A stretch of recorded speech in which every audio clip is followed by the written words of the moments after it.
My name is Mike Sullivan. I'm a former IRS agent and teaching instructor. Welcome to my YouTube station. I have worked thousands of cases in my life, worked for IRS 10 years.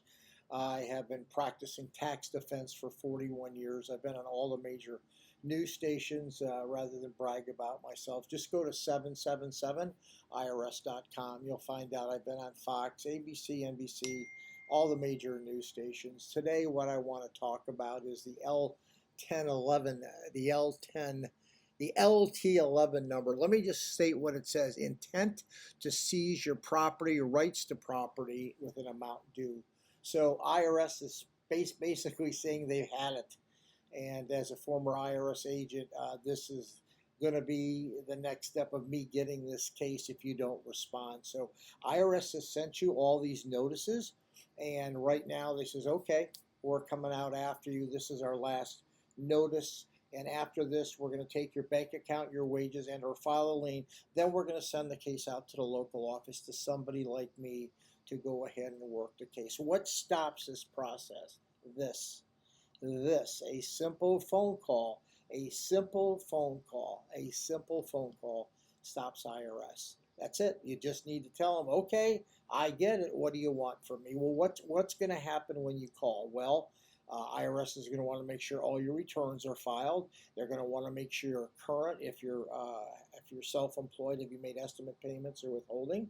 And they also want to go ahead and get a financial statement. They want to close your case. That financial statement, you either close your case by a currently non-collectible, a payment agreement, or an offer in compromise to settle your debt. But don't be so fast to call IRS. If you're broke and you have nothing, call them. You're not going to hurt, because there's nothing IRS is going to do to someone that doesn't have a lot of money and they're just living paycheck to paycheck. But most people, 75% of the other people, IRS wants a nice payment agreement from you, and I'm going to tell you how they're going to get a nice payment agreement from you.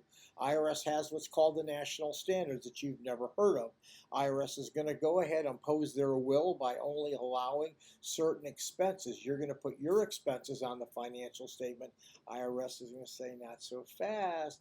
We're going to put ours in. You want to look them up, go look up, put up the IRS national standards, and there's a couple categories. The major ones are food and clothing, housing and utilities, car payments and car expenses. Google that and you'll find out what they're going to allow you. Then when you understand they're putting their expenses in and yours out, you're going to find out you have a couple thousand, $3, $4, $5, $10,000 sometimes left over that IRS is going to want. That's why you have to be careful on calling them. Anyway, if you need professional help, call me. I know the whole process.